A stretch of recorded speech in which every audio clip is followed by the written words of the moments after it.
I'll save it. We ready to go? All right, so let's go ahead and get started. Okay, we'd like to. That's right. That's right. There's a new mayor in town. All right. Okay, we'd like to welcome you. Just teasing.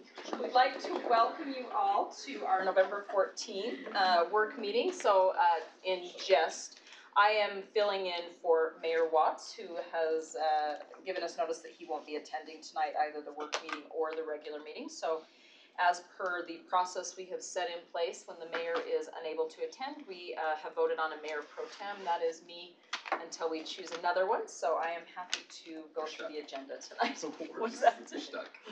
Stuck for a little bit. So with that said, let's start with our council business. Let's look over the evening's agenda. Council members, do you have any thoughts or questions on what we have coming up? All look good? None for me. No? Mayor, I have one. All right. Wendy, her flight was delayed coming back into the city, so we get a 3.5. We keep on bumping it until she walks in the room. Okay. Sounds good. All right, if there are no questions on this evening's agenda, what about future agenda items? Oh, there is. All over the tablet.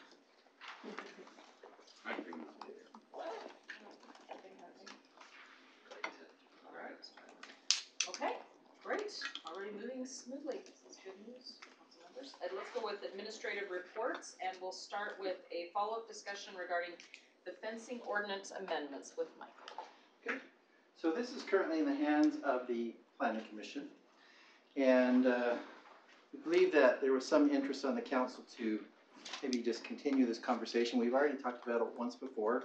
We received the directions from the council to at least propose an amendment to allow for wood fencing in agricultural zones. And so I've been doing a little bit of additional research on this topic. The council had one meeting and essentially wanted to be sure that when we're introducing wood fencing in agricultural zones, that it was specifically for corrals and not just any type of agricultural use. So we're talking about large animals. Yes, if you look at best practices for fencing, you will see wood fencing still being used.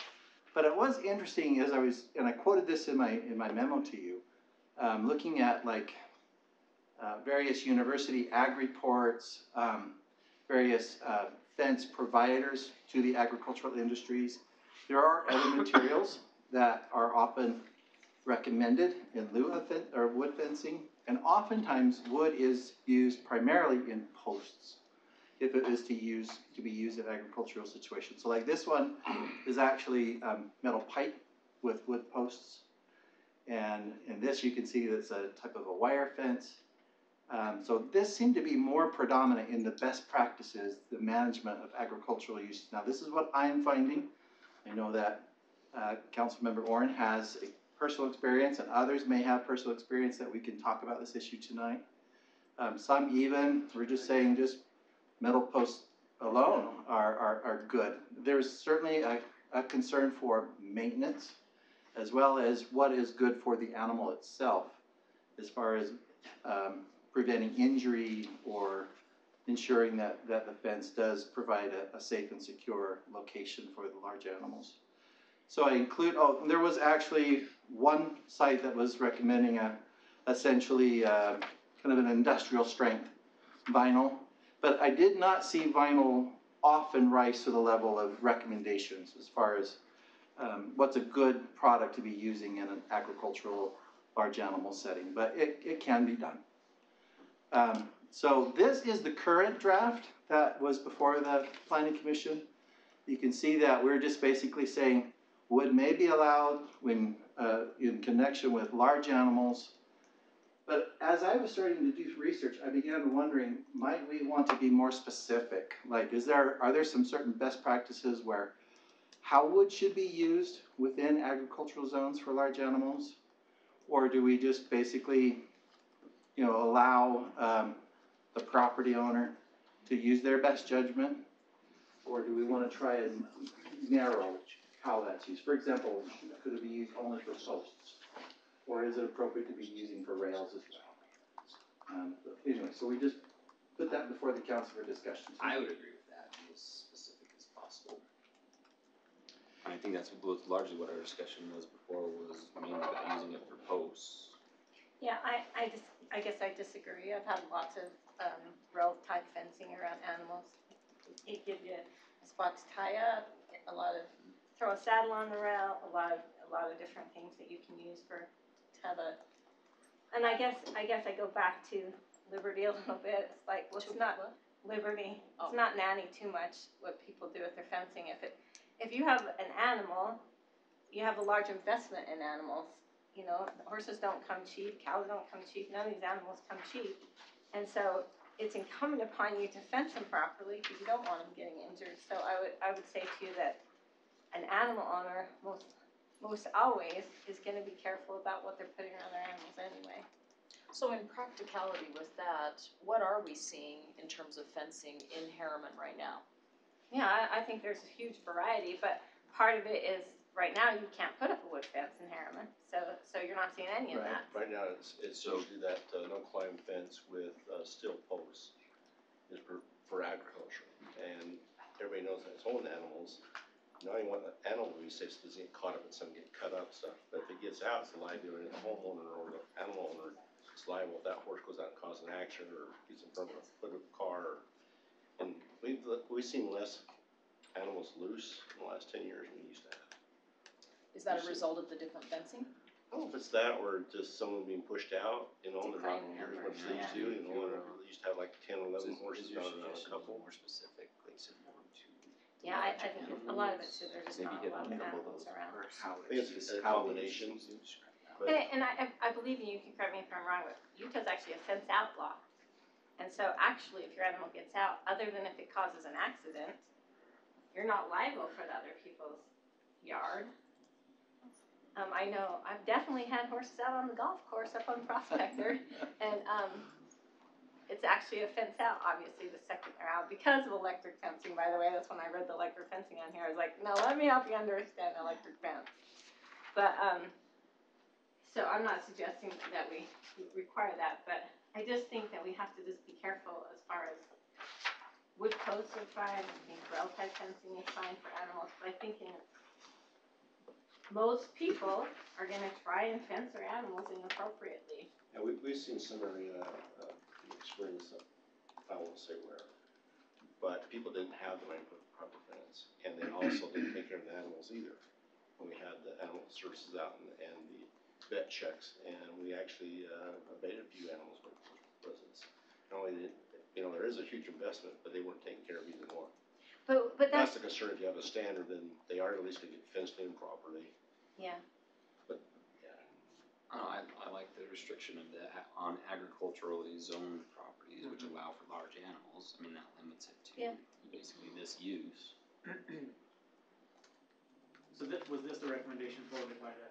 No, they haven't made a decision yet. Oh, okay. This was what's on the table for the planning commission right now. I Okay. think my question is, after looking at, just Googling best practices and looking at what, I italicized some things in the memo, just saying, wood is often a higher maintenance item, and there are other solutions that seem to be more practical, maybe even desirable. I realize maybe there's some aesthetics that we're interested in as far as community, our community image and feeling. But I guess the question is, do we want just a broad, if you have large animals, you're in an agricultural zone, you may use wood in whatever manner you feel is appropriate, or do we try to use wood in a manner that's consistent maybe with some best practices, and maybe that's debatable? Do we want to be more specific or just be more general moving forward on this issue? I don't know how you say best practice, I mean. I realize it's, Yes. I, like I said, I quickly was just looking at what is recommended, you can see what I found dealing with wood. But, Right, and I'll tell you, and this is nothing, no, I can't say that'll be offensive. Tractor Supply is quoted in there, my 18-year-old niece is a manager at a Tractor Supply, so no. be very careful about that. I know, and I realize that a retailer has a specific, Yeah, view, they're trying to sell product, right? exactly, So I totally understand that, and you can see I also quoted from a university study, right. as well, so, and that was just a sampling of what I found online. So, I mean, I don't have no knowledge in that world, so I'm gonna have to go off of your expertise, Sherry, with that. I would just simply say, more as a general rule, I think one thing that we are trying to do, and we've talked about this a little bit, is elevate the standards across the board throughout the city. You know, we talked about, had we had a little more stringent, standards over the past decade, for instance, we would have perhaps far less vinyl fence and better looking, precast wall, thank you, precast walls, for instance, along traffic corridors, which I think would have made a huge difference. I talked at the last meeting that if, you know, I would have loved to see along 134th if we would have more setback on those high densities and a berm and landscaping. So with that said, I do think that elevating the look and feel of the community with some of these things is really important. I think it makes a difference. And so I see where you're headed is just, at least I assume, to try and elevate the look and feel of the fencing just in addition to the practicality of it, that it not become a maintenance issue and those kinds of things. So to this issue, I guess I don't have the knowledge base to speak. I would just say I like any effort that we put forward as a council that raises the standard of our city. Can I show you a couple of slides really fast? Can you play my computer? Yes. While you're doing that, I'll just say, obviously, growing up around animals, I definitely used a lot of wood growing up in terms of fencing and can relate to what Sherry is talking about in terms of some of the practicality and those types of things. I definitely agree that if there's a way to clearly articulate on how we elevate that standard, trying to run through that in my head, I'm struggling with how we might be able to do that in this particular instance for sure. I do like the fact that it's narrowed in scope to, you know, agriculturally zoned properties that allow for large animals, so we're narrowing that down quite a bit. And though there would be some areas obviously visible to general traffic and those types of things, I think those opportunities are becoming less and less to where those that would be utilizing wood fencing for their larger animals mostly are going to be in the rear of their home and largely, again, not all the time, but largely out of view of everybody else. So as you start to talk about some of the, you know, potential maintenance issues and those types of things, again, using your word of liberty, I think, you know, that can be a decision that they make. So I'm probably saying I'm leaning more towards I'm fine with how it's proposed right now. With the stringent agricultural zone. Absolutely. And then just wood as you choose to use it. I'm gonna think so as well, by limiting it to agriculturally zoned For large properties animals. that allow large animals, that really reduces, The application. yeah. Okay, so, and I agree with that, and I appreciate that, but just because I was the one that brought this forward, and no offense to staff, but I felt kind of, misrepresented when this was first presented, because the slide presentation that came up was a bunch of skis and sticks and really trashy looking fences. Right. And I felt like that was not at all where I was going, okay? So this is fencing, okay, and we talk a lot. And to be fair, some of the pictures that Michael showed were some very rural areas with some Yeah. very nice wood fencing in there, Exactly. and which I would expect to see in those areas. Right. Again, different application here. And we were concerned about property values, okay? Park City won't allow you to put anything but wood up in. So it's like, it must not affect your property's value terribly, or it wouldn't work up there, right? This is a Park City home, $2.5 million, wood fence front and back, right? Looks beautiful, it matches well with the house. Isn't that your summer home? Yeah, Nicole? $1.3 million on a townhome, wood fence. You can see a wood fence around this deck, again, $1 million home. Again, this actually blends out, it looks better than having the big white thing next to the landscape. See all the landscaping in this place? This is up in Draper, $1.7 million, almost 8,000 homes. They put a lot of dollars into the landscape. Well, this is their wood fence. So I'm like, I just don't think that it really drives down property values if you take good care of them. And it gives variety. That's wood with meadow. This is a beautiful fence, and you can't see it good on this slide. This is all a big redwood fence. That is high-class, high-quality fencing, in my opinion, but we're saying we don't want that stuff. We don't want that variety in Harriman. We want white vinyl or just constant vinyl, because we've eliminated the options for some of this kind of variety. That, again, is a variety. It's got some pillars in there. Again, variety. This no posts rotting off, there are metal posts in the ground, but there's some variety in the fencing.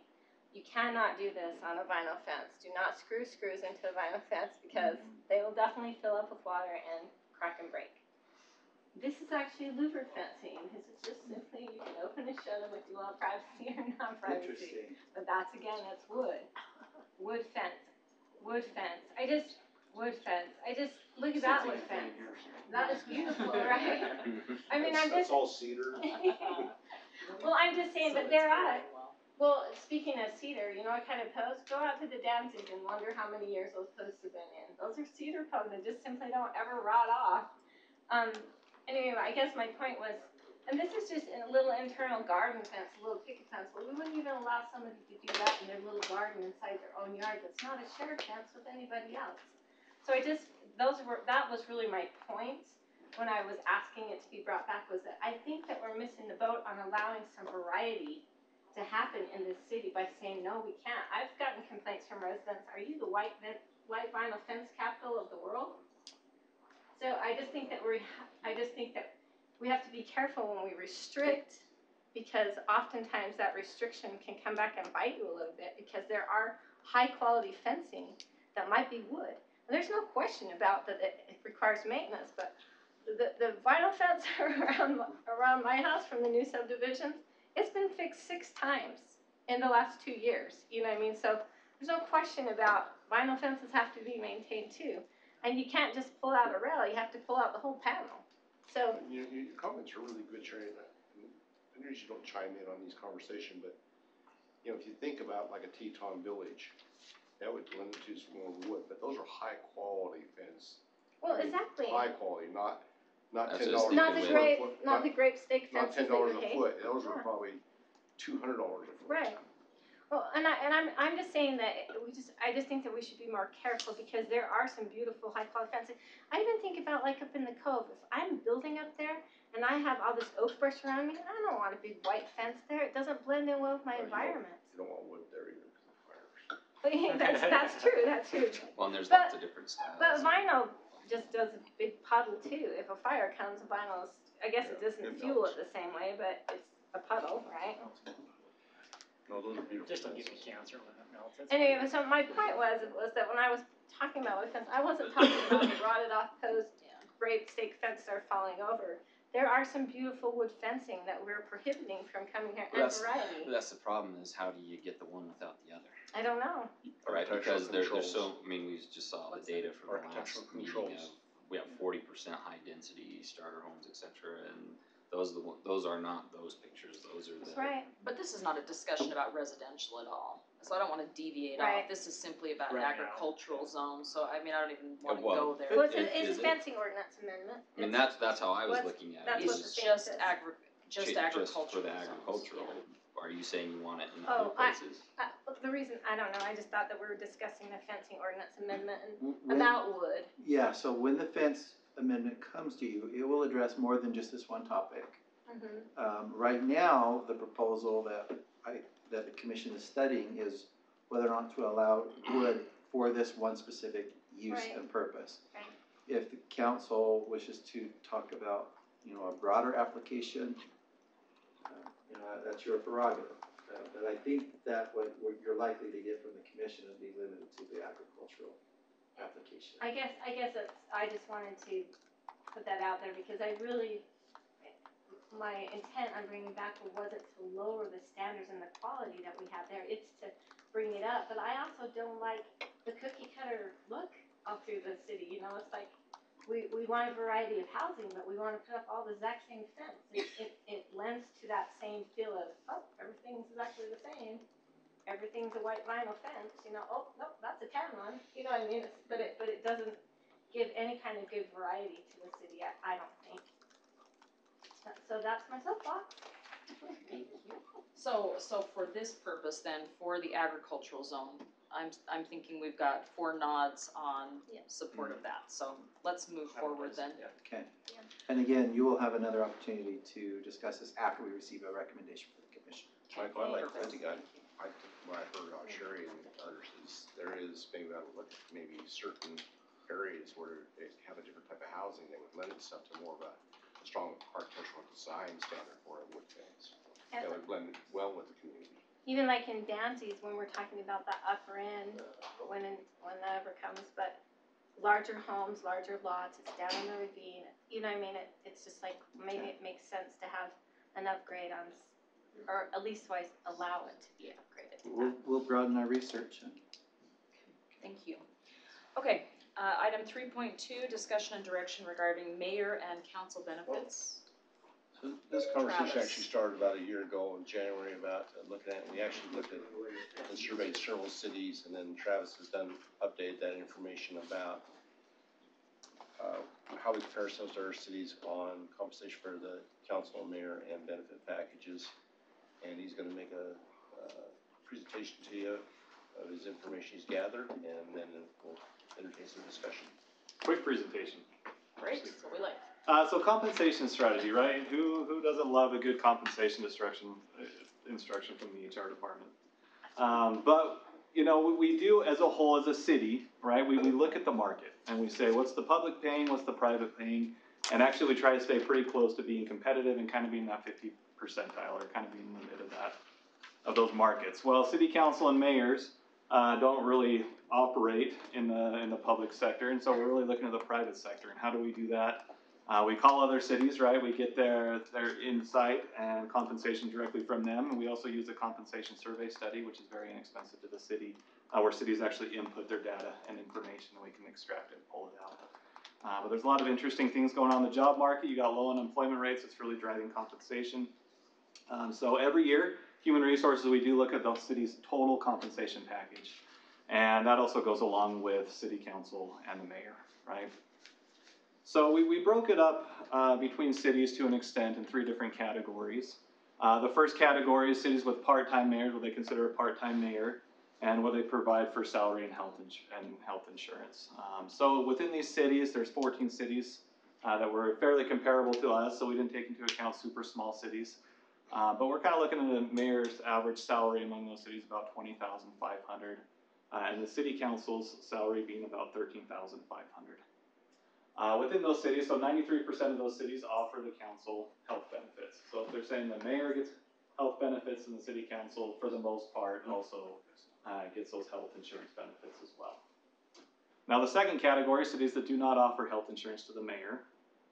So these mayors have a lower starting salary, and often these times are smaller cities actually than Harriman City. So that averages $16,500, with the city council's average salary being about $12,000. Now, of course, if they don't offer the mayor health insurance, and they don't offer the city council health insurance as well. There's about 20 of those cities. Now, we also took into account cities with full-time mayors and how they offer health insurance. Now, the salary for those mayors could go so high and could go so low. I just didn't feel good about putting an average. There were too many outlying factors that went along with that. So I didn't feel like there was a good median for the mayor's salary there. But the city councils were a little bit more stable. They were about $10,000 for city council salary, and 85% of those cities offered the council benefits as well as the mayor. There's 13 comparable cities there. So we wanted to have a quick discussion from the city council. I mean, these are the findings of what the compensation is showing for your positions, and Insurance also plays into a fact of compensation. Wanted to get some initial thoughts and directions from the council on if we want to look at anything else or what you may want to do with these numbers. So a quick question, just to refresh my memory, because the city council salary was lowered during, it was sort of a campaign promise, so it was lowered. So I would like to know or have a recall as to what the amount was prior to being lowered. That's a fantastic question that I do not know the answer If I to. remember It's a touch right, before it my was time. like 12 and it got lowered to 9, the campaign promise, that was in 2009. Yeah, so So when they came into office, 2010, they lowered it. so the salaries, what year did you say, I'm sorry? 2009 was the campaign promise Yeah. in 2010. So I guess the point I'm bringing up is the dollar amount that sits where we sit right now for city council was artificially decreased and has not been raised since. So I do think there is some value in looking at comparables, particularly, and I'm sure you've done this, the sister cities as identified through the league and how that works. So I do think it's important for public record to make note that the city council's salary was decreased as a result of a campaign promise. It was not reduced for any other reason other than that, so. Certainly not for the fact that we were a growing city. Typically you look at factors like that when you're balancing out the salary and the amount of time your council members are spending. I agree. I think it's also important to, just like we do for all of the city employees, to regularly review these in comparison to the other cities. I think that while obviously this is public service, it still comes at a cost to each of us that jump into this, whether it's time spent away from our jobs and whatever those circumstances are of the families, but there is a cost to being here, and I think that needs to be taken into consideration as you look at these salaries and benefits. Can I ask another question really quick? Not really sure how to phrase it. As we're looking at this, and I'm going to start in the far left column there, obviously cities with part-time mayors and health insurance and the comparables there. Was there, the assumption is with the part-time mayor that obviously similar, I guess, responsibility between part-time mayor and part-time council. Was there, obviously we see that there's a distinct difference between a mayor's salary and the average city council salary. I guess there's nothing in there to quantify one over the other. Why mayors are consistently paid more than city council? I know that's very hard to quantify because each entity may have those responsibilities laid out a little bit differently, but again, to the point here, we have a part-time mayor's position, but is 1 vote out of 5 on the council. We all really share an equal load here, so I'm just trying to understand maybe what accounts for some of the differences in the other cities. Is it just simply the title of mayor? Is there other factors that you're aware of that they accounted for to justify a higher salary of the mayor over the council? Well, form of government has to come into play. Absolutely. Yeah. And that's maybe something to remind ourselves, if not, any residents that are watching, is the differences. Yeah. Because I know I didn't pay any attention to it, didn't know that there was a difference from city to city. So, I mean, cities that have full-time mayors, some of them, that's their full-time job. That's their full-time job. That's what they choose to do. Others, like even. And a lot of those are actually strong mayors too, so they handle the bulk. They have a lot more of the responsibility and power and whatnot.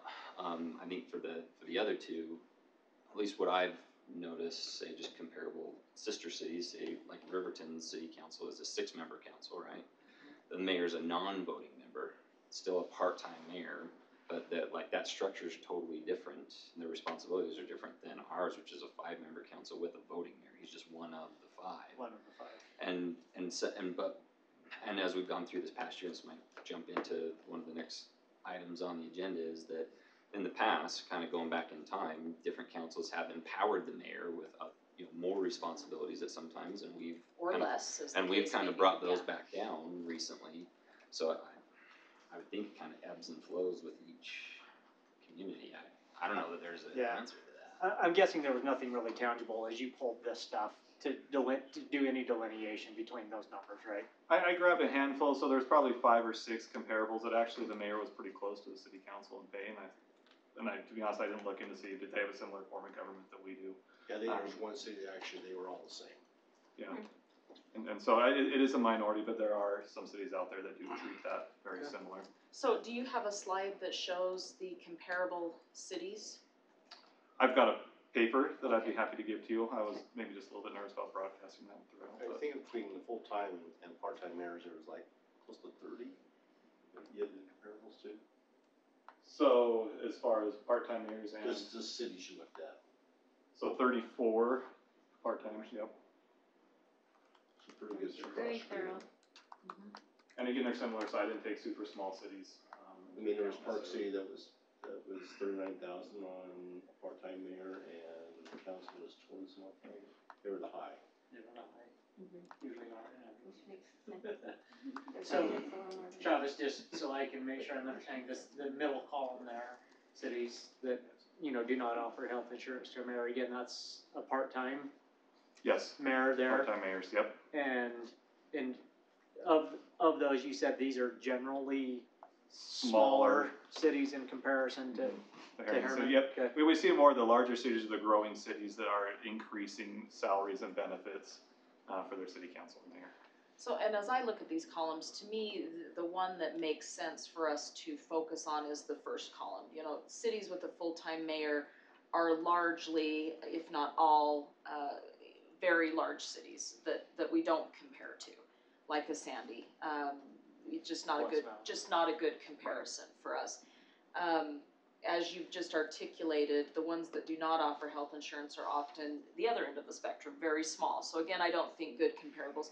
I would assume that the first column fits nicely, and regardless of the form of government, I would dare say you have a lot of your fast-growing cities that are falling, when I think along the west side, no doubt most, if not all of them, are gonna fall in that first category. So to me, I do think it's almost less important to look at the form of government, if we're sticking in a column. More important for me is looking at the life cycle of the city. Far more time is required if it's a fast-growing city.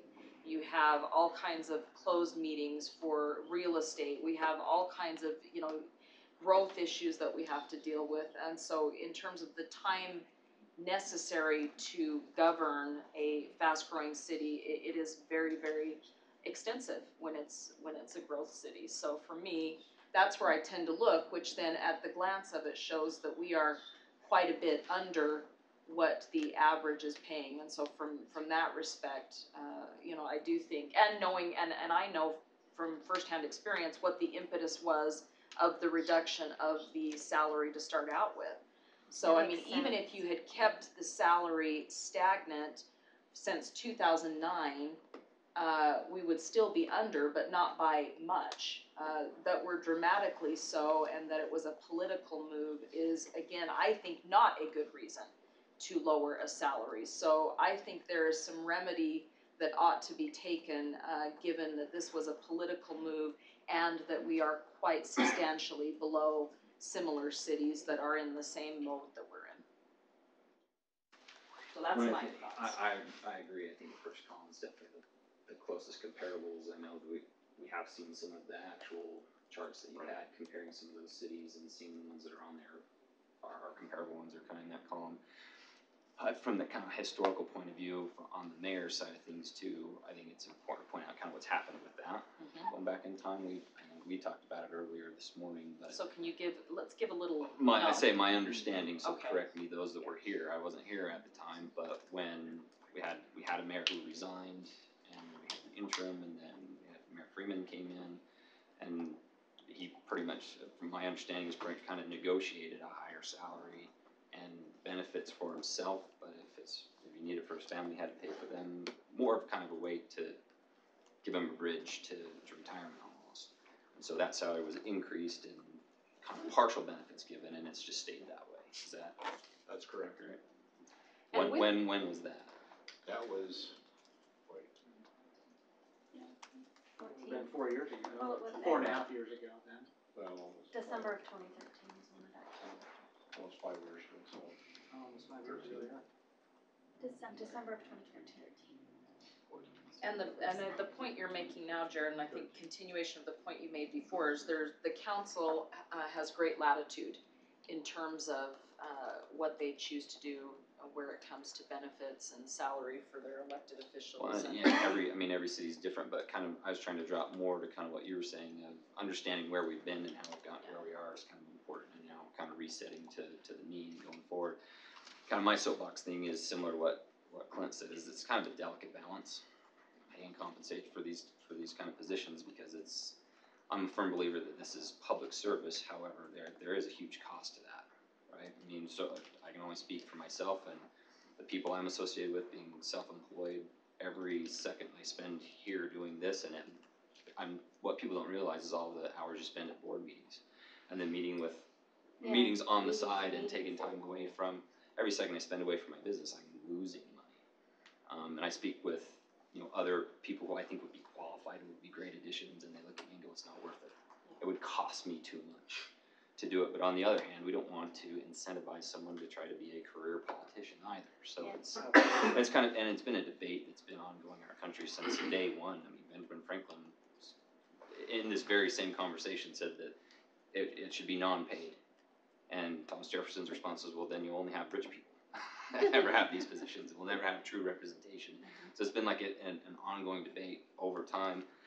I think the proper way is to find the balance, but at the same time, I think, as we've talked about, with a fast-growing city and the time that's required, not only for us or staff, we've done this for staff with the prior council. We did the same sort of review to bring things up to par with other cities in growing areas. But I think we should continue it with whatever we decided to do. We should continue with the planning commission, because as we're growing and developing, the time that's required is on the front end, right? When we're growing and putting things in place, rather than on the back end when we're maintaining. That makes sense. So I'm in favor of making sure that, one, we're within kind of the average going forward, but that I think we should review it as often as we do staff benefits, so we make sure that we're in the right place and can attract and retain qualified people to do it. So I don't get that answer of it's not worth it because it would cost me too much. It shouldn't be a cost. So comments from both of you, so we know direction. Yeah, absolutely. I agree. I'm not gonna reiterate what Jared said. I agree with everything that he said. There definitely is a delicate balance. To just be struck there and not debate will rage on long past Forever. any one of us sitting in these seats here to serve. But that being said, we don't want to incentivize people, but I believe that we should be consistent and at least be of the average out there. I know the amount of time I put in. I'm committed to it. That's why I got into it. I put my name out there. So I do put in a lot of time, and I know that each one of you do, because of the conversations we have and the meetings that you attend, and it does come at a cost. It absolutely does come at a cost, and the only way to ensure that we have qualified people in there is to make it so that people aren't harmed, honestly, by wanting to be able to serve their community.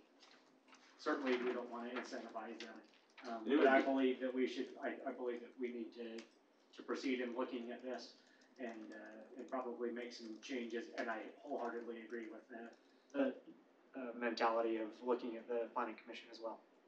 Sherry. Yeah. Okay. All right, so we'll bring it back. We'll look at planning commission. So our next council meeting is December 12th, and we'll flush out with you and see what we're looking at the mean. And our consensus is, yes, we want to look at the first column and do it from the average. And So it would be easy for us to try to justify something higher because we're fast growing. But eventually, we're not going to be. Exactly, I know average is the right place to is be. the right place to be. so the process would be, if you give us direction to look into this more detail, is probably to get public notice Sunday for the next council meeting.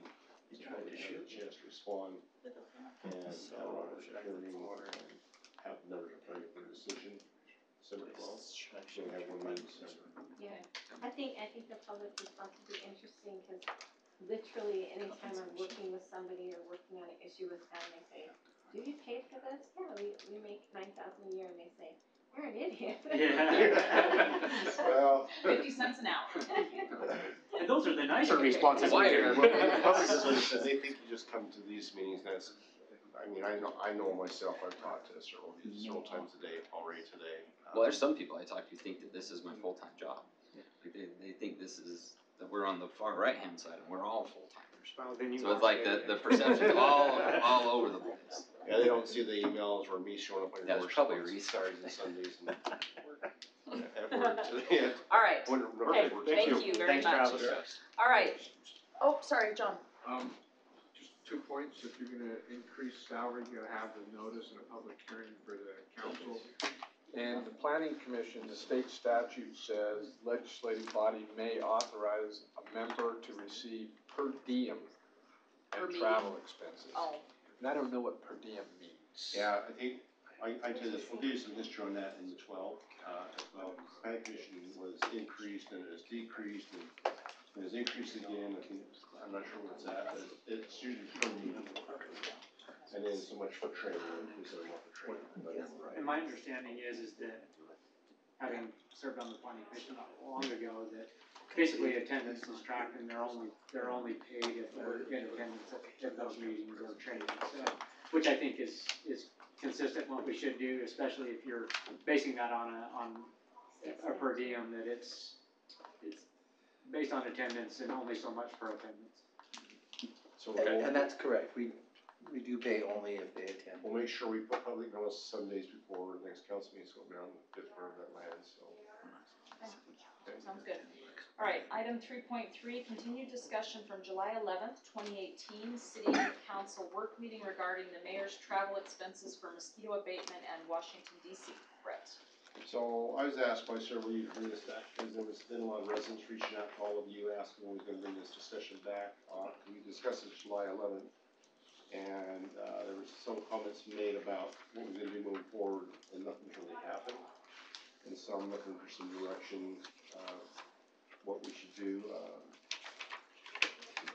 We can go back through the minutes of that meeting, if you want, to try to figure out what direction you want to have staff. It's probably good to have a review of Yes. the issue. So, you know, if we wanna read the minutes or have, I mean, I believe Alan kinda gave us the rundown of what the issue was. Wanna go that route? What do you think? We're prepared either way. Let's not read the minutes, I mean, those are available for anybody. However, I do think that giving an encapsulated version, and Alan, perhaps you're the best one to do that. If you can give us, just bring everybody up to speed as to what brings us to this item today.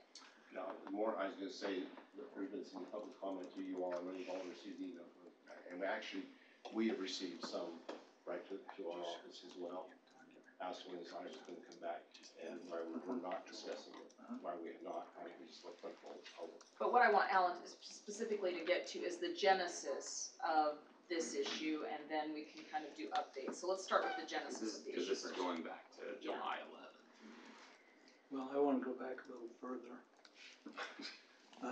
First of all, because I gave the mayor notice of the deficiencies on this on June 26th.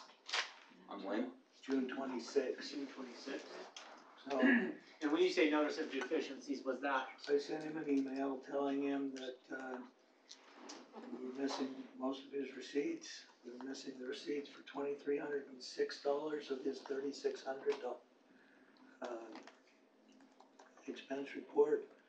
So, but I sent him along with that, a copy of our purchasing policy, our, But Alan, could you just stop for just a second and go, just in case this is the first time anybody's heard of it? Maybe even go back further. Yeah, if you can just say this, the mayor took 2 trips, there were expenditures, if we can just get to the nuts and bolts of it, and then we can go on. well, on this particular credit card, there's actually 3 trips. Okay. There's Washington DC with the group from the council. There was Washington DC on behalf of the mosquito abatement.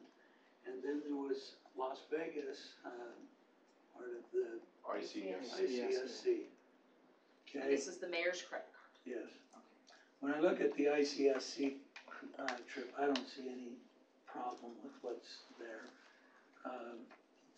My only concern with the ICSC one total is that he chose to be on the top floor, which cost us an extra $25 rather than taking a regular room. But it wasn't a big deal. The other one, the other two were both to Washington DC, and make it clear that the second one he took was on behalf of the mosquito abatement. He was not traveling on city business. So, And as such, those costs were not, there was no part of that trip, There of shouldn't those have costs that were expected to be covered by the city. his travel costs were reimbursed by the mosquito abatement, and he was paid a per diem. But he was initially supposed to personally pay for them, and then the mosquito abatement Right. paid him personally back. It should have never come through the city No, at all. should have never come to the city. Okay, so then now that we know these are based on 3 trips, now if you could get to the irregularities that you brought to the Okay. mayor's attention. Well, again, like I say, I contacted him on June 26th. I copied both Brett and Tammy on it, and the reason I copied them is because they are the ones who are supposed to approve those transactions.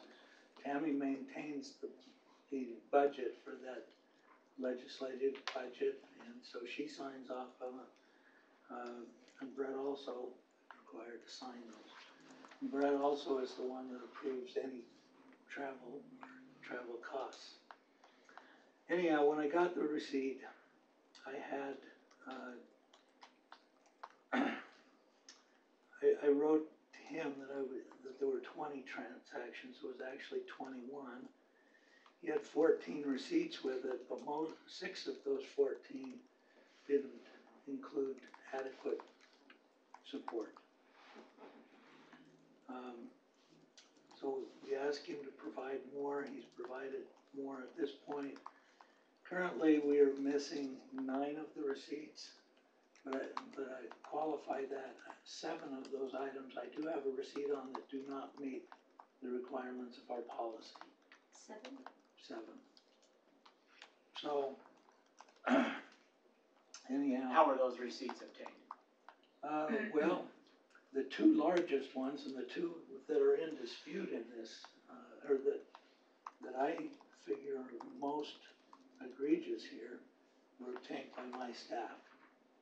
They didn't come from, I got one of them directly from mosquito abatement, and Shauna got the hotel receipt directly from the hotel.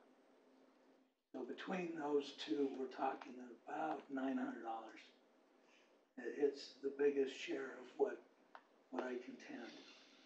Now, without going through every receipt, when he was traveling for mosquito abatement, he decided last minute to travel home and used the city credit card to buy a flight home. This flight was only a few hours earlier than he was already scheduled to come home, but it was an attempt to come home to be here for the UPD vote.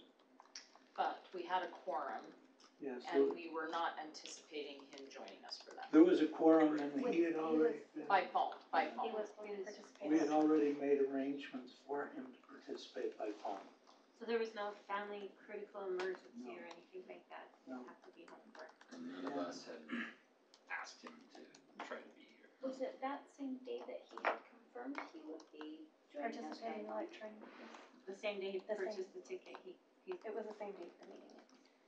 Well, and as I recall, Alan, the mayor did not dispute and I'm looking at the minutes here, the 900 and change that we're discussing right here, and at the time actually offered to pay that back. Is that, do we have any updates as to the reimbursement by the mayor of those charges? There has not been any reimbursement at this point.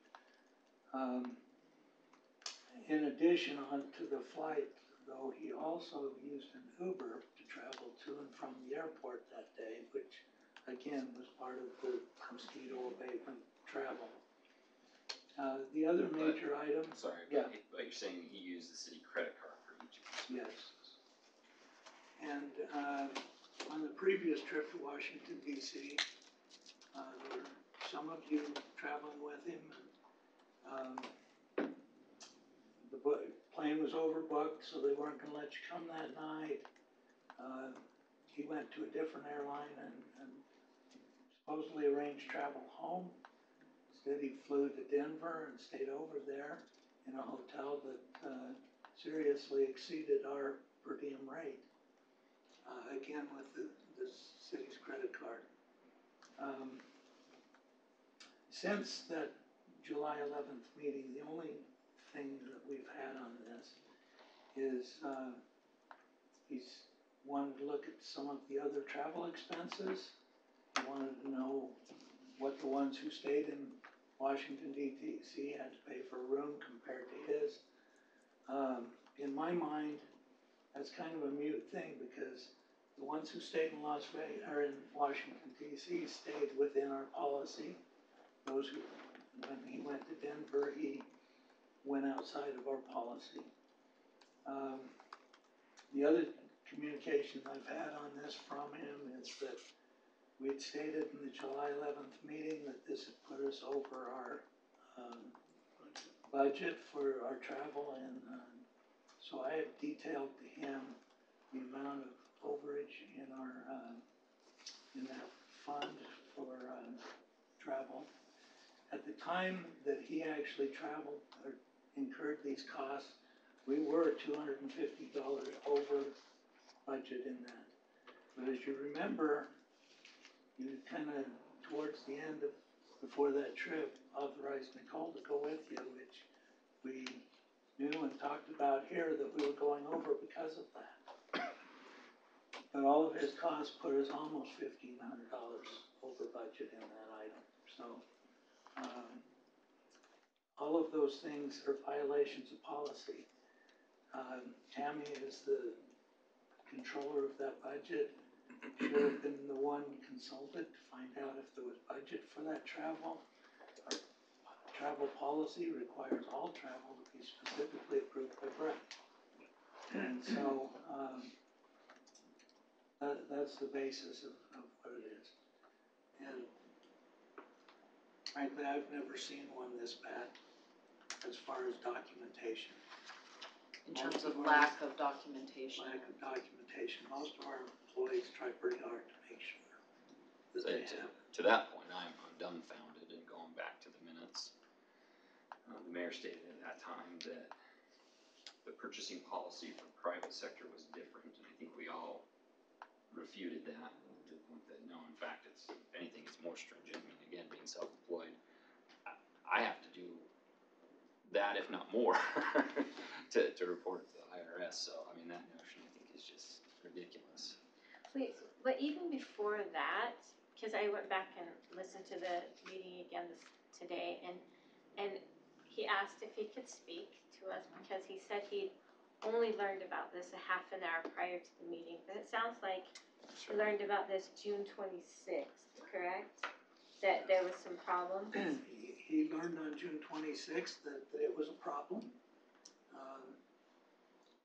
He did learn just before that meeting. Brett and I sat down with him before that meeting and went through all the deficiencies, which had been, he'd been told about them in the June 26th email. But Brett and I did that evening sit with him and go over all of the problems that I had with it.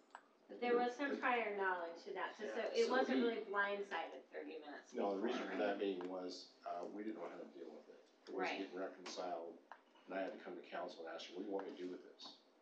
And so it's part of your updates, so I think that's the thing. That was We- the thing he learned I about. think I had the same impression that he said he was just learning of this 30 minutes Right. prior, that there was a problem in general. When Right. really he knew about the problem, but it was maybe just that he didn't know this, we were gonna be We're gonna talking talk about about it. it. And then just. One quick comment if I could, Sherry, and I appreciate bringing this up because I've underlined that here as I went through the minutes as well as, I wanted some clarification on that as well. So it appears, my understanding is that the 30-minute notification was that we were going to be discussing this as a council.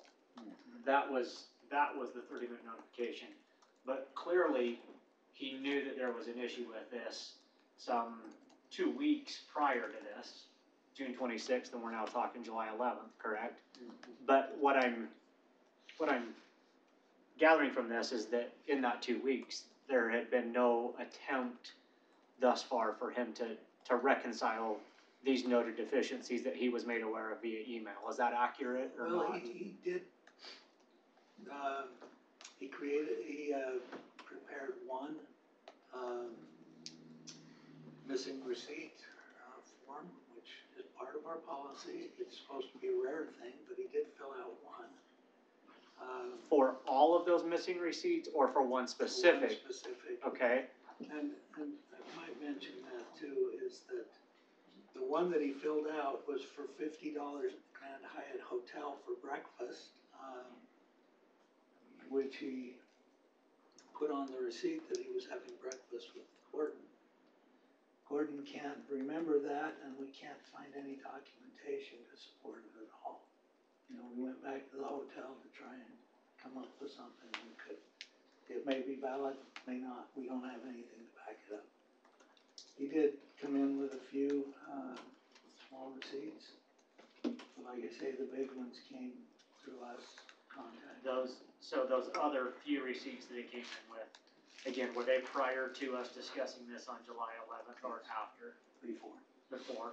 There hasn't been anything since. So there was, to be fair then, I guess there was There was a few, yeah.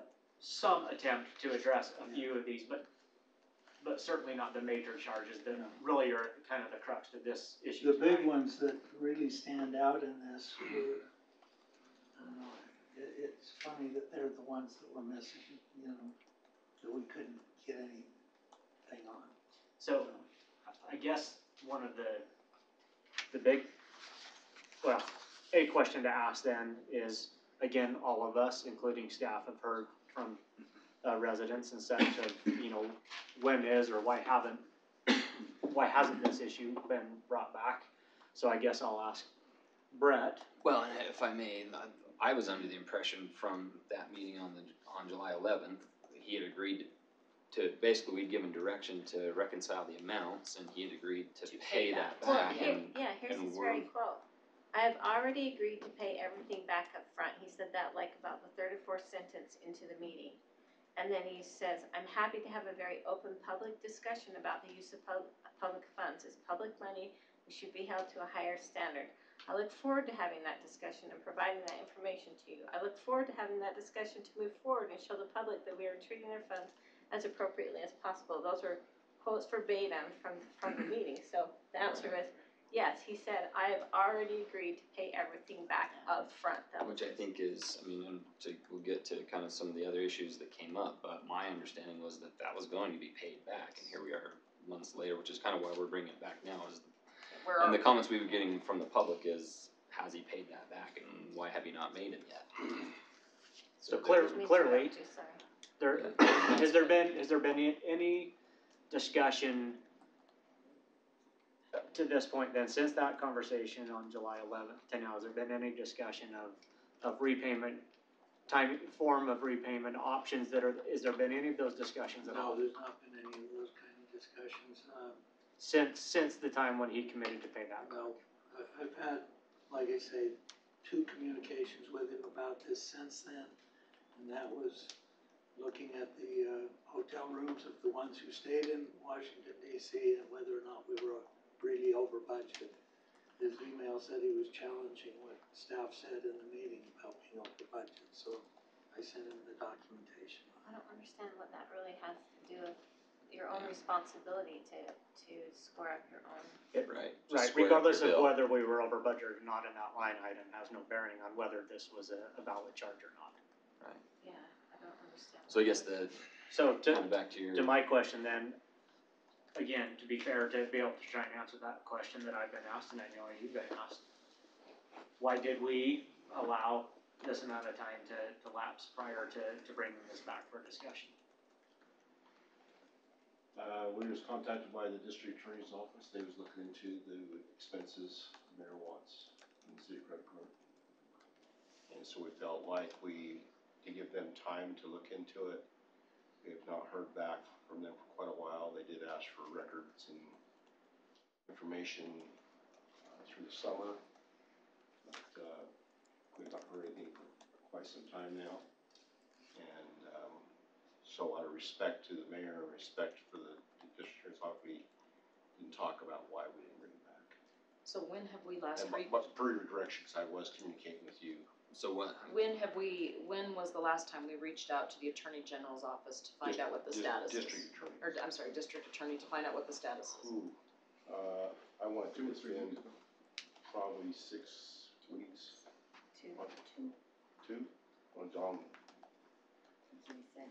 John's been in contact with the district attorney. Do we have any sense as to when we'll get anything from the district attorney?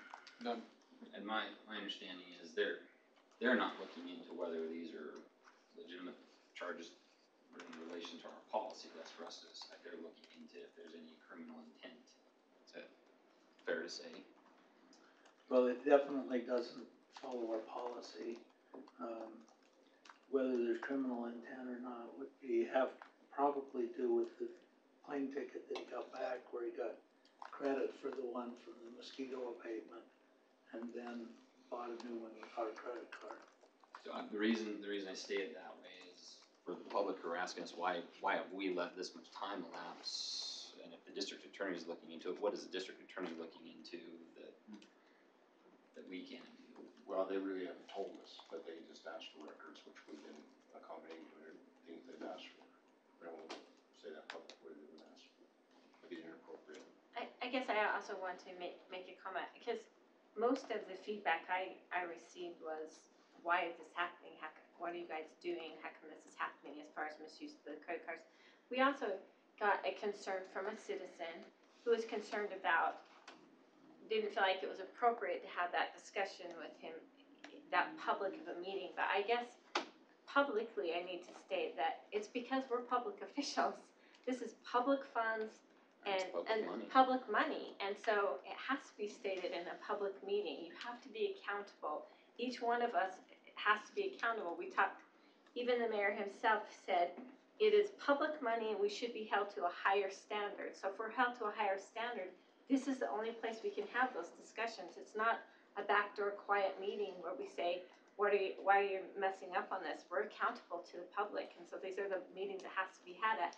It's unfortunate that the mayor was not able to be here tonight, but just for public consumption also, he is very well aware that this is on the agenda and very well aware that this was going to be spoke about tonight. This is nothing that we're sneakily doing without him being present. He's fully aware that this discussion was gonna have to happen. And that we would have liked to have heard from him. Very Well, much. to that point, I think maybe we need to explain kind of the timeline, as we all have come back to staff and said, no, we need to address this. Where are we?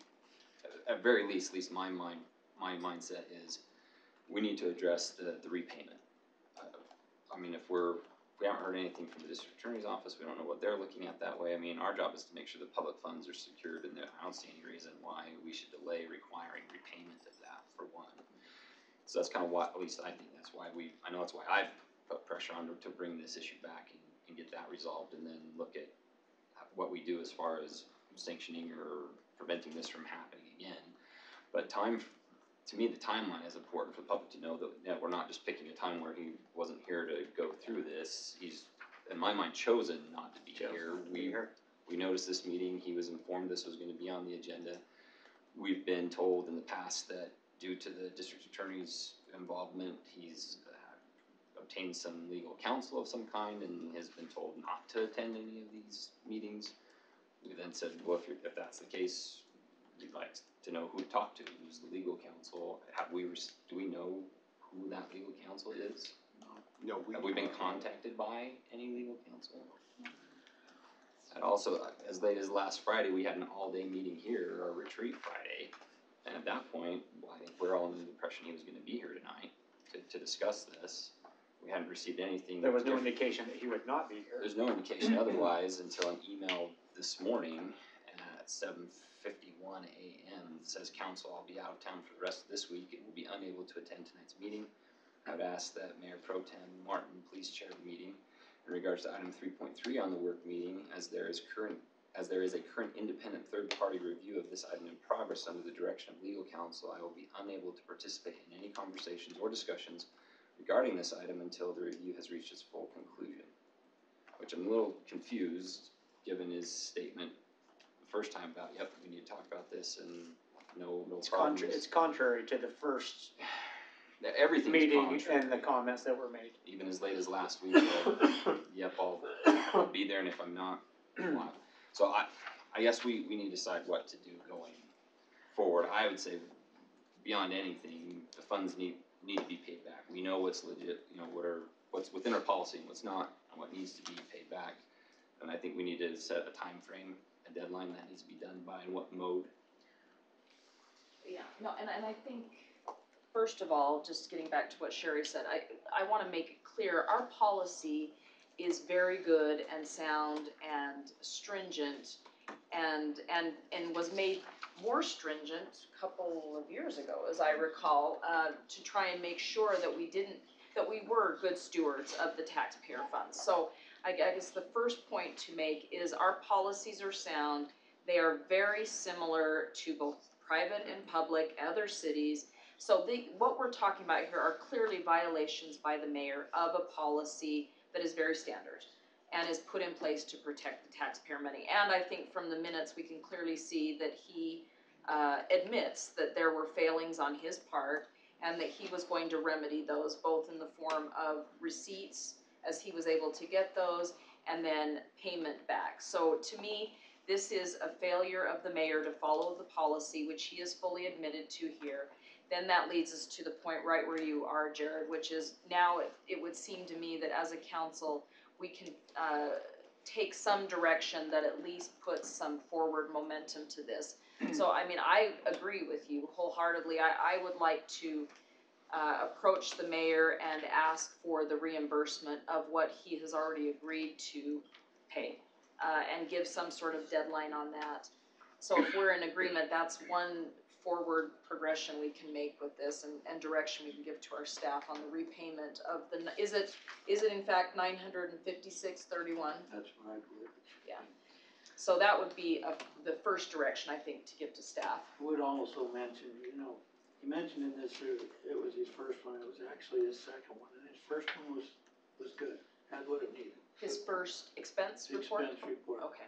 So he clearly understood the process that was required with an expense report. The other thing is that we have asked our auditors, we're in the middle of an audit right now, to take an entire month and look at every credit card and make sure that everyone's following the policy. So we've taken that to make sure that top to bottom we're doing it. So good, we're doing our due diligence. This is bringing to light credit card issues, which frankly, as I recall, again, correct me if I'm wrong, Alan, a couple years ago or whatever it was an instance that again causes us to reflect on what our policies are. So I Well, we think that's a good originally started practice. reflecting on it because of the UFA audit. Yeah. That's why we addressed it in the first place is, UFA had pretty weak, controls on these things and we saw their audit and we said, okay, let's fix everything that they were called out for on theirs and make sure we're not doing any of those things. So that was So it was a proactive what move brought on our us to that point.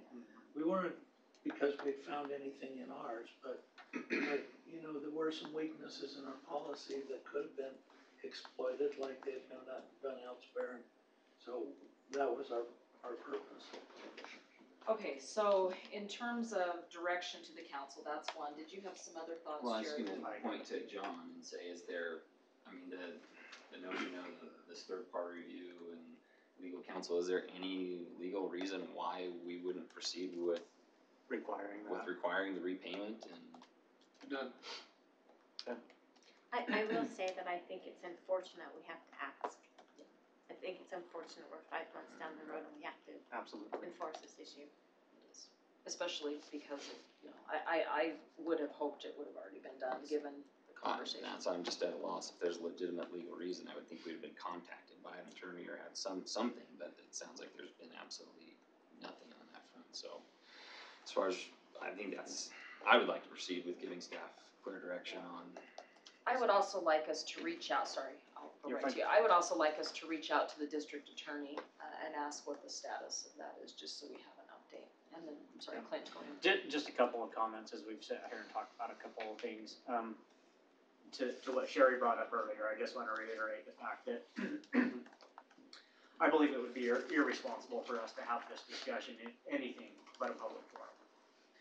We serve at the pleasure of the public.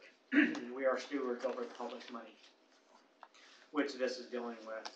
And in truth, this can be uncomfortable to have. This is certainly not a place I think either any of us really want to have to be participating in right now. It's unfortunate that we're put in this position, but I believe that it would be very irresponsible for us to do anything but have this in a public forum so that the public is aware of the issues that we're asked to deal with, especially when dealing with their money, and that we, I think, have all, in some form during our campaigns and during our times in office, have talked about our desires for openness and transparency. And this is exactly what that is. None of us are perfect. We're all gonna make mistakes.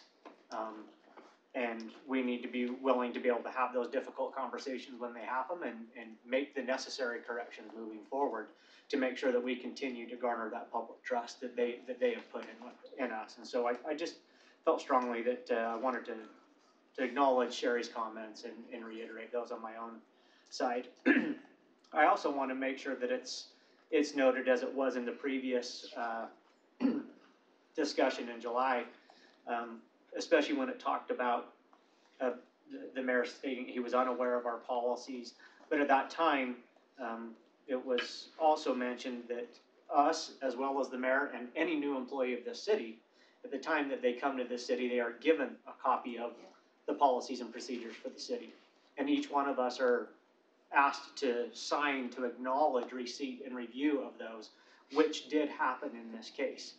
And that was one of the points that I had, if you read the minutes, I had some great consternation over at the time. I felt like, honestly, that there was a little bit of an excuse trying to be used of I wasn't familiar, when clearly it's not, once you're giving those and you acknowledge those, it is incumbent on us, especially as public servants, to be keenly aware of what they say.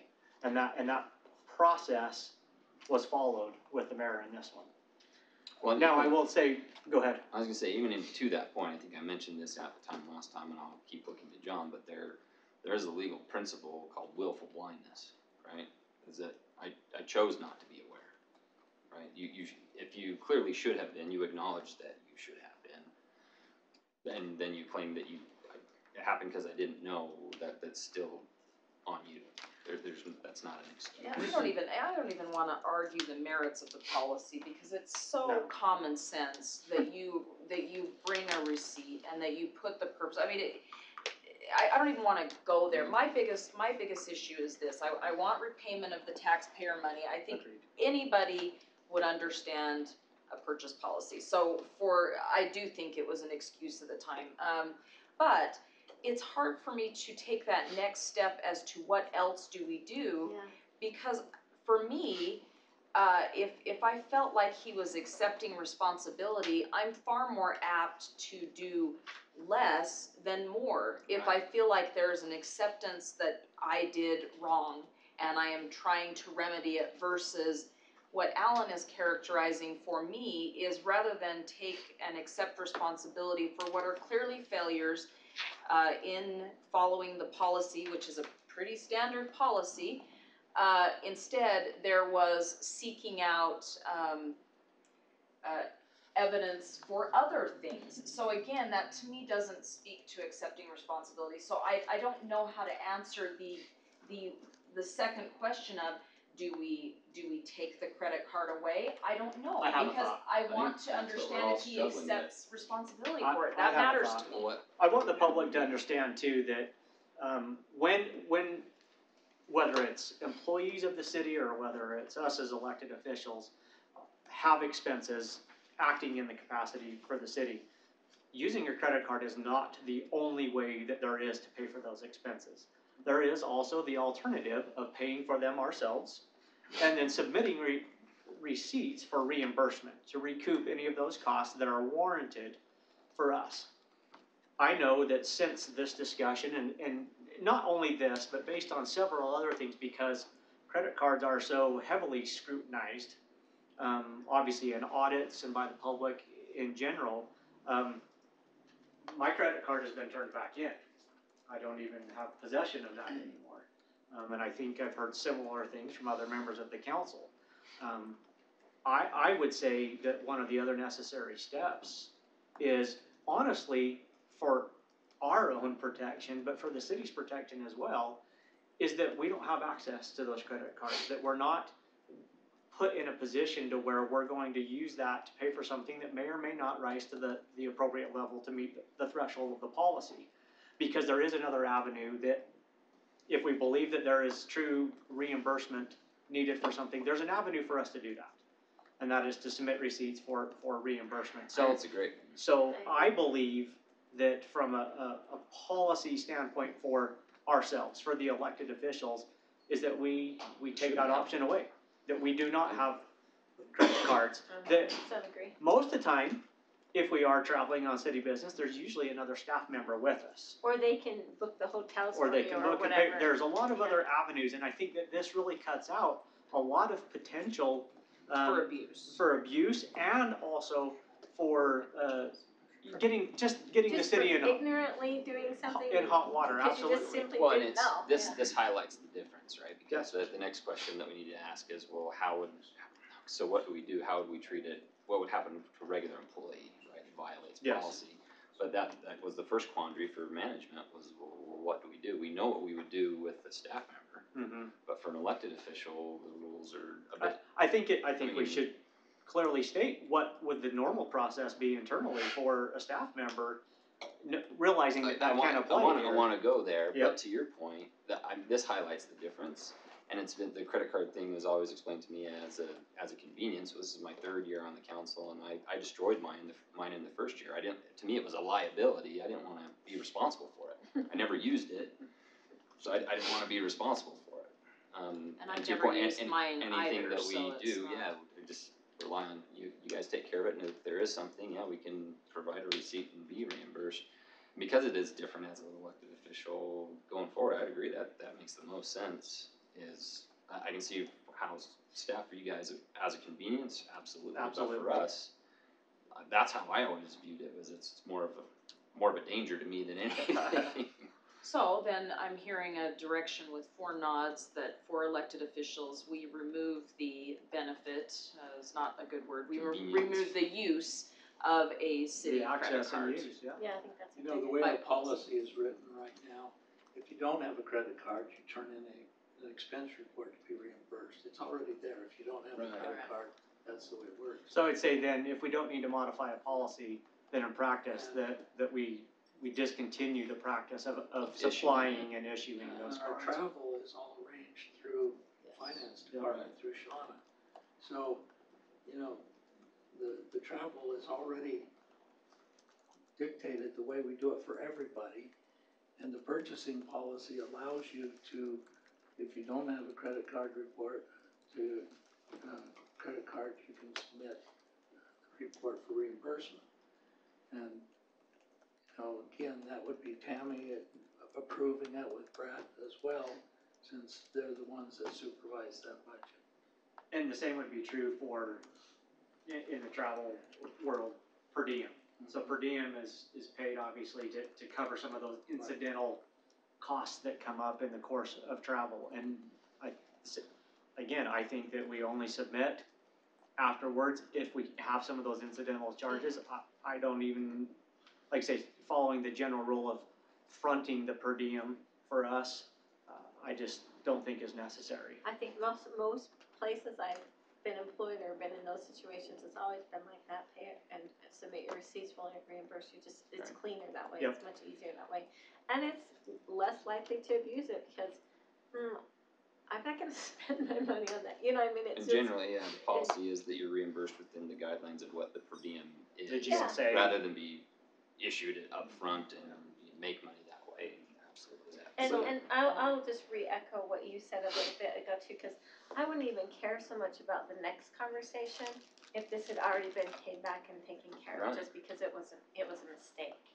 So I We think, can't let it go that long. So One kind of of the circling things back we around, expect- One of things we expect from everyone who uses a credit card is that when they sign off the report saying this is all correct and they have the documentation, that's certifying that everything's correct and it's there and it belongs to the city. And our policy actually says that once you've signed it, then you're responsible. So to You know- get to the seriousness, Alan, that I think Jared was trying to point to, and that this is not a, this is not a trite issue to us. Either you or Brett could just speak briefly, because we're running out of time, to if this were an employee, what is our policy for dealing with that? Just so we can understand the equitable nature of this between elected official or non-equitable, as the case may The be. policy says that they will be disciplined up to and including termination. Every case I've been involved in has required at least a written reprimand in their personnel file. And that'd be reviewed, was it a mistake, or was? But it also Yeah, takes regardless of the their intent, purchasing there- card away. So, which brings me to perhaps the next step, in lieu of not being able to hear from the mayor. I do think it is appropriate in this case, just my speaking, that we do have a written, notification of, dissatisfaction of the use, of the, infractions of the policy. Now, the mayor has a file, I'm sure, like we all do, and I just think it's important that we make note in a written form of what we're discussing here. So that would be just something that I think is also a necessary step. I support I that. didn't know we had a file. Oh, you got a file, I know, lady, Brett, you got a I file. see the look on Brett's face. Yeah, you know what's Like, coming. like HR wise, that's different than elected official. So, would that, so I, Needs to just come the from look, us. it would look on his face, is Yes, it needs to comes come from the from us, council. not from you. Glad you read right? that. Yeah. So we as the council, You, because you're Draft. really good at PR. all right, so I will draft up an initial, reprimand for the mayor that, reflects sort of what we have discussed here. And, we can give that to the mayor at, our next meeting. Do we want to email that? How do we want to, deliver that? I think it should be read, it should be a public statement. All right, And so in our we next see it. meeting, we will December read. 12th. All right, so that needs to be on the agenda then. I think that, again, Is. if you're willing to draft that, Nicole, Yeah, I think and we then- should all collaborate and all agree, and that we should all be willing to honestly Sign that. put our name to Yes. that thing. Yeah, we do that. Yeah. Can I ask you a question, would that be, the work being be satisfactory, or you wanna have it I think we ought to have that in general meeting. with comment in one meeting, so you know what's discussed before you go to general Yeah, meeting? that's fine. That's fine. And then what's the guidelines as far as paying it back? Is there like certain guidelines that you guys use with employees? You have X amount of days to pay it back, or how does that No, work? it's usually, well, okay, employee, we can take it out of their check. But likewise, do we as a council need to give that direction in terms of timeline versus the staff? Yeah, I would think so. Alright, so likewise, we need to determine so as part of that, letter that we are putting together, that we're all signed, it will be, in addition to just the outlining the infractions that, took place with this policy, we would also like reimbursement of the amount of $956.31. And then what are we? Here's my concern with making this part of the letter is we don't have another council meeting for nearly a Until month. the 12th. So I feel strongly that we should decide what our expectation is and have that communicated immediately to the mayor of what that is. We can note it as part of the letter, but I Okay. think we need to decide on what that timeline is. Because honestly, I think that repayment should be made well before our next meeting in nearly 30 days. It is nearly $1,000, Now, Right. admittedly, he has had, a very long time in which to, He's been aware of this for some time. I wish he was here. I I do too. I am inclined, because it is $1,000 and we're going into Christmas Christmas. time and. I'm not. I'm not, I know, sorry. It's public funds. I get it, I understand. And he's known about it since July I know. 26th. Like, I if a regular business, if it were in play, it would be demanded to be repaid immediately. I think There would probably be some type of interest tacked onto I it was if it was in gonna say any other form. for public funds, absolutely, you'd be. So what are you suggesting for a timeline that you're comfortable If we, with? I mean, and that's the next thing is it has been suggested. Well, how many months has it been? He actually agreed to pay it back and hasn't. Should we be adding on interest? I mean, the interest on $956. Well, I don't think we can add on interest would be unless neg- we've given him a timeline. would be so, negligible. Yeah. And I don't think we need to go there, but my inclination is the sooner the better. However, if we're going to have a written reprimand and read that aloud on the 12th, I think it would be fine to give him until that night with the communicating to him ahead of time. We expect it to be paid either that night. So give him two options. He can repay it that night, say by credit card. We expect it to be paid then, or he sign off authorization that it's withheld from the very next paycheck. After Probably the doesn't 12th. get enough on his very next paycheck to cover $1,000. What's that, Sherry? I don't know if his next paycheck would cover the full thing. I don't know that either. It almost covered, if we did 2 paychecks, There we go. then we can do it. But he can choose how he wants to pay that back. Right. He Put can on a choose credit whether card. that's on a credit card or, I mean, we're not defining how he wants to, but we're saying, if It's I'm in- understanding, The we're 12th is the saying, deadline. the 12th is the deadline, we give advance notice tomorrow, or, you know, I mean, like, that That gives makes him sense. basically 30 days Yeah. to. Put it on his credit card if he needs, And then otherwise it'll be what's- garnished from his wages until it's completely paid. that's what I was just saying, I and think what that's is, very what is, generous. what is the, you know, what do we do Try if and it's find a not happy paid, and medium. that's what you're saying, it comes out of the check. Yeah, and if your one check doesn't cover it, then it'll come out of the next check. Alright, so we're all comfortable with that? I'm with That's a good you, it's like, compromise. it's holiday, it's Christmas, but it's also been 5 months. Yeah. Okay, sounds good, so we have agreement on all of the movement forward. Okay, let's move on to item 3.4, discussion, relating to the approval authority and signatures on subdivision plats, Michael. Okay. Can I ask you a real quick question, when you set it up? Do you wanna see us put together a policy in the next few meetings about elected officials? Travel, everything, we just want it to have. I don't think the or policy is add- the problem. Yeah, no, I don't think the policy is I the don't wanna problem. be clear. It's just part, does the policy say that we're issued a credit card? So If it does, we need to take that out, if not, then it's just a I think we've practice. agreed that the credit cards, that we won't use those, but apart from that, I am comfortable with our policy. The policy The way does I'd not say it, it address says- elected officials at all. Okay, Yeah, that says employees, doesn't say elected officials. I think, again, I don't think that the policy is the issue, but I think the clearer we can be and the more honestly transparent we can be with what the expectation is of the elected officials, the better off we are. So if we don't have, if that's not clear with the current language that's in there, I think that we either add that to the current policy or we draft one that's specific to expectation of, or policy for council traffic. One of the two. well, and I would suggest that we're treating our elected officials the same as our employees. I think it's the simplest to add, if we don't in fact have elected officials, spelled out, I think it's simple to put that in there. I wouldn't do a separate policy. Other than they can't terminate an I elected think we'll, official. I'd like to sit down with, key members, staff, HR, and Alan particularly, and talk about, look, what takes place side by side, because there is some things you have to run differently, through a channel differently than an employee does. Alright. I Put it together. think we need some language and I think we leave that up to you to decide what the best way to approach it is. Thank you. You guys comfortable with that? Don't, Sounds good, maybe yes. on the 12th, it may be the meeting after that, or, It's fine. Okay. It would be nice if it was on the 12th, that's all I'm saying. okay. Okay. Okay. Just to One tidy more that on all one up. meeting. I know. Alright, Michael, go I'll give ahead. a quick presentation of what we had already given you in your packet. The administration has identified that there is a conflict in our code relative to essentially the approval authority for subdivision-related plats and who signs those plats.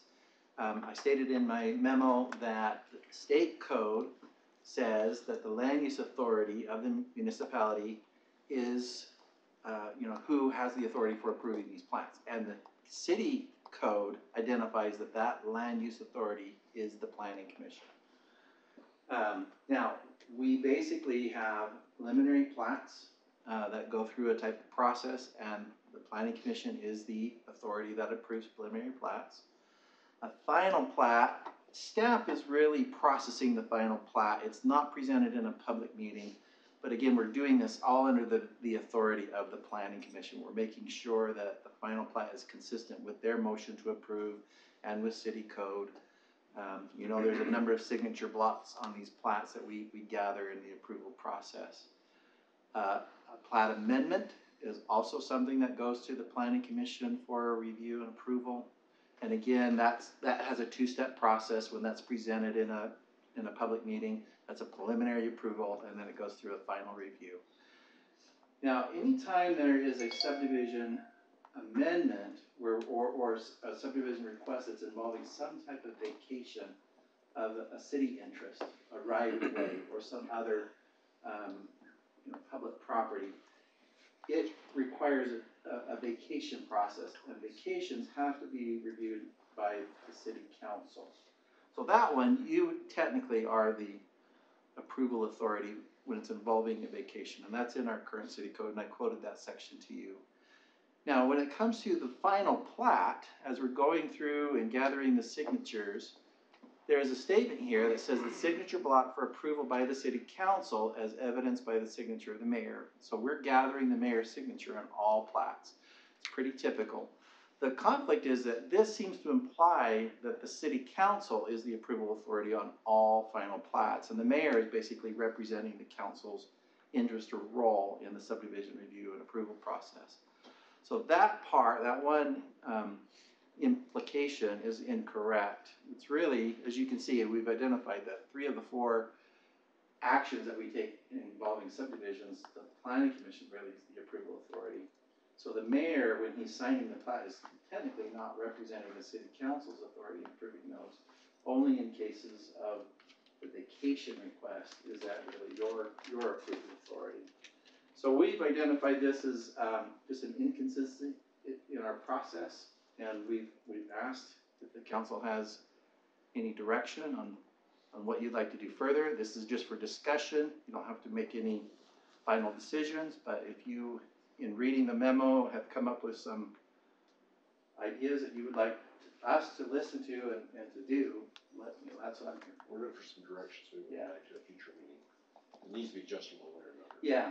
So this would require an amendment to Title 10, which would require the Planning Commission to give you a recommendation. If we were to formally change this, it would come to you as a recommendation from the commission. Having served on the planning commission for a number of years, I believe that delineation of responsibilities is there for the protection, honestly, of the council and, and of the process. I think that we have a very good planning commission, and great staff in there, our attorney to oversee the process, to make sure that it's followed, and that they have the authority they need for that planning process. Like you say, as it currently is, we imply that there's some approval authority by the council, where the power really doesn't lie with us currently in that role. And again, having served on the planning commission, just my vote would be that we make the necessary change to allow that to stay as is, with the planning commission, who has the approval authority over of plats, and allow them to sign off on it as the approval, and then ultimately our final check is the signature of the city attorney. For the attorney. Right, that's what I was thinking. To make More, sure should that- it be the planner, engineer, attorney?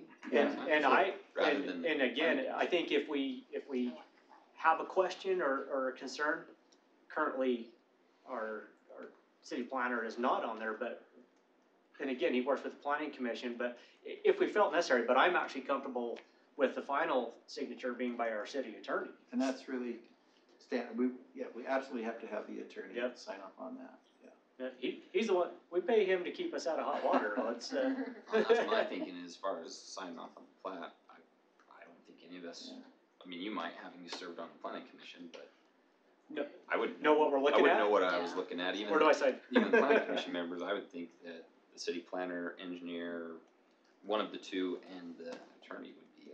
Our planning commission chair also signs. Yep. Now, Michael, could you go back to the statute? So you could say right here, other officers could be the mayor, city council, or you and or me, whatever you guys want to do, Right, basically. right. I quite like the suggestion that Jared made of having our city planner added to that, actually. So the planning department does sign currently on the plat, planning So we wouldn't commission. be But that's a adding zoning any layer check. to that, no. What was that, John? I think that's a zoning check. Yeah, you're right, you're right. So I think the community development director or whatever what are you? Planning director. Planning director. I think the planning director should sign. Yes. What do you do here? What's your And name the reason, again? and the Which reason title are you being, I mean, again, it gets back to how much growth we have in the city, and you've got a planning commission that are, you know, basically volunteers.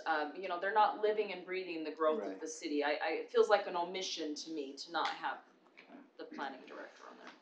Now, any change that we may bring forward would not remove your role when it comes to vacation. You have to be the one to make that decision. I think what we would probably refine is understanding that the subdivision process is the commission's role. Your role is dealing with the public right of way, the public interest, the public property. We'll get, So we clarify that. we'll get Michael and John, read that rewritten and bring it back for approval on the 12th. Excellent. Well, it has to go to the planning commission. Yeah, it does need to So go. they go maybe before the council. We'll make that happen. So anything that can happen in 7 minutes that's left, surely we can do Yes, something in about 7 to. minutes. What's that? We can get through mine really quick. Okay, let's do If it. you want to. Okay, item 3.5, this is White one Hollow did you Trailhead This is and a Bonneville trail. There's no way it's a Shoreline trail. Trail update. What? Wendy, Yes, you did. You 6 said minutes, that, 6 yes. Oh, it'll be minutes. 2. Oh, That's okay. perfect, Our Ellen. track record on the trail discussions. No, this one's, Sure. okay, go, the one in December will be left. Okay, Alan's pulling up the map. You all had in your packet the letter that went out to the residents within 300 feet, like we discussed. I had a public meeting on a Thursday, and we did have residents show up. We had some really good discussions. I also included an email from that resident in your packet, just so you can see some of his concerns. His other concern that he didn't list in that email was about traffic parking in front of his home. But since he heard that we were planning on putting a trailhead in the location, he felt better about it because the traffic would no longer park in front of his house, it would actually go to the PennDOT. This section of the trail that's in yellow is funded by Salt Lake County as part of the BST process. I don't know how these things work. And they're hoping to get started on it as soon as we get through the process. I'll go to Planning Commission tomorrow evening, see if they have any concerns, get their recommendation and hopeful approval on moving forward with this section of the BST. The trailhead will come back for budget, for planning, for construction, and all of that. So that will come back to you when we get to that point. And then the remainder, if you go to the other map, Alan, I'm working right now with the county on a grant to complete the rest of that section of BST. So hopefully, the county and I have teamed up on the transportation fourth quarter fund to get that section done, so we're putting that in, we'll see if we get it or not. And BST, Bonneville Shoreline Trail. Yes. Wendy, just remind me, what's that trailhead anticipated numbers of parking? Looking at 40 to 50. Great. Okay. So. Any questions, Any council? questions or concerns? Nope, that alleviated his concern though, that 40 or 50 parking spaces, Yes. right? And the other concern about OHV traffic is that Bonneville Shoreline Trail does not allow motorized traffic on their trails, so that alleviates that concern on this specific trail. Okay, thank you, Wendy. All right, I'll take a motion to adjourn city council work meeting. Go into So regular. moved. We'll have to come back. Sorry. All in Efficiency, agreement? I love it. What do we say? Aye. Aye. That was great.